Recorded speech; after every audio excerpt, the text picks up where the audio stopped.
Hi guys, welcome to another 2-minute devotion with Dad. We are in Mark chapter 10 and moving on, literally actually.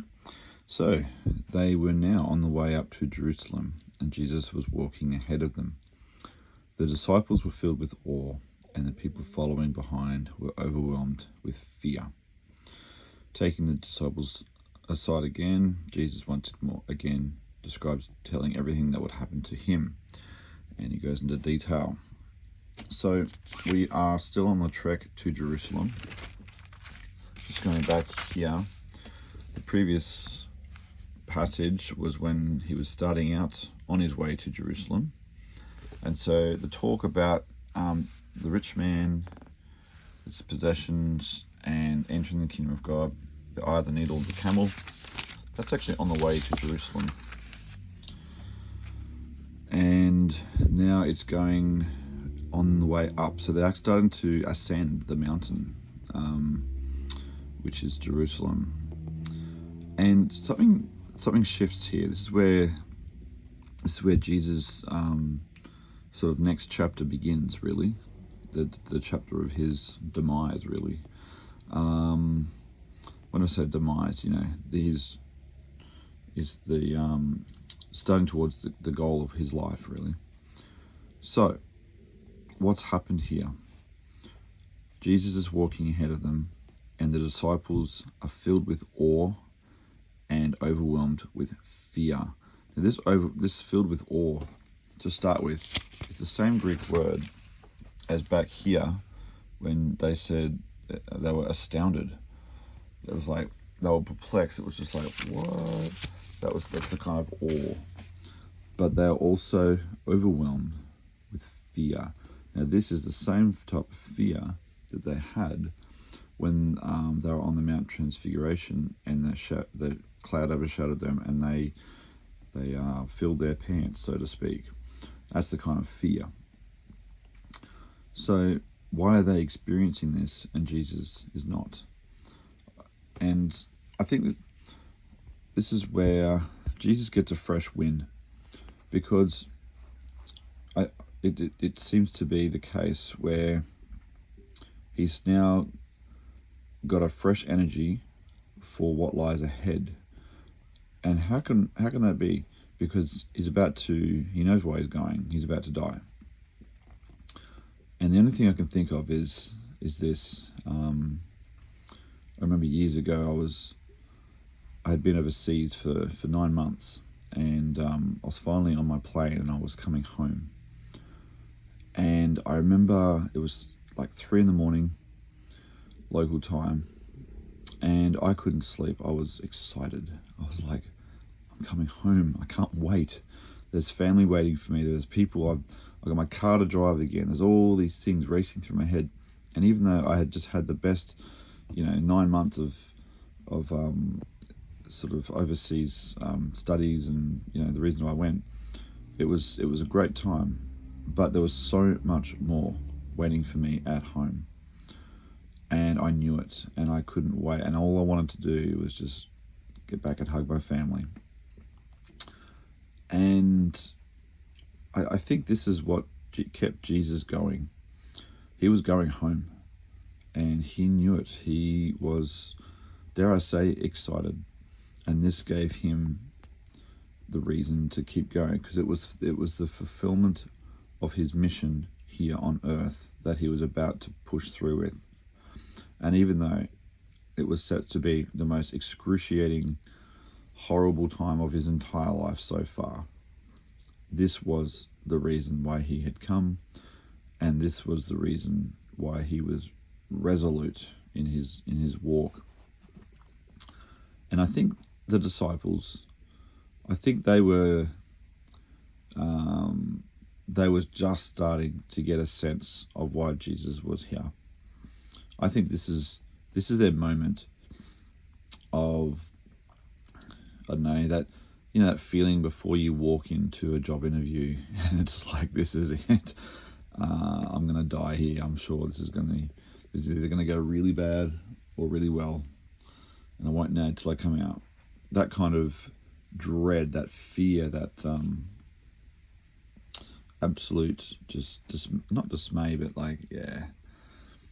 I think that's the feeling they were starting to get, because they could see the look on Jesus' face would have changed.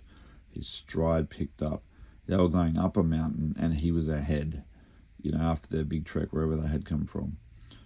And I think this is where Jesus was now starting to show his true, not true colours, because he'd been showing them all along, but it was starting to hit home. This was it. And I just think that, where's that note? Yeah, just what was waiting for him. And this was even before Jesus started to talk, because you see here, they were filled with dread, and then Jesus once more began to start talking about what would happen.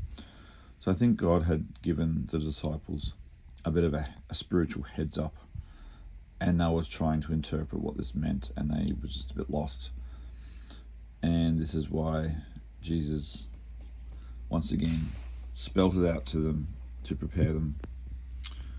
So what does this mean for us? And the only thing I can think of at this moment is that God gives you the strength for what you need at the time. And we don't know what even today holds as we sit here watching or listening. As I sit here talking, I have no idea what today will hold. But I know that whatever it is, that God will give me strength. And sometimes, we never know when we're going to walk into the worst day of our lives. But Jesus did. And God graced him with incredible fortitude to press on even more so, because not only was he facing death, he was facing coming home. And there was an excitement about that for him, because he is God the Son. He lives in heaven with the Father, and that's where we'll be going to. And I think when people physically go to face the execution and they know they're going home, or they're about to die, they know they're going where they're going, there's an excitement, there's a resolve, there's a let's do this kind of thing. And I think this is just a glimpse, an absolute fleeting moment of that sense that Jesus displayed for his disciples. And I think this is what probably even each of these disciples went through as they would have faced their own end. And I think this verse I'd never really seen before today. I don't know why, but I think this is why they were filled with awe and also overwhelmed with fear at the same time. It's a strange place to be. And I just want to encourage you guys, just trust God for the strength in the moment, at the time.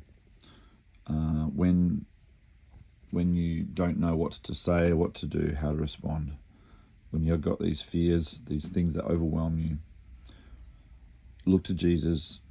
He literally is our strength, and he will give you what you need at the time to get through the moment, through to the end of that time.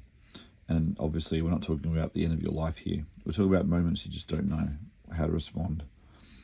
It just seems too much.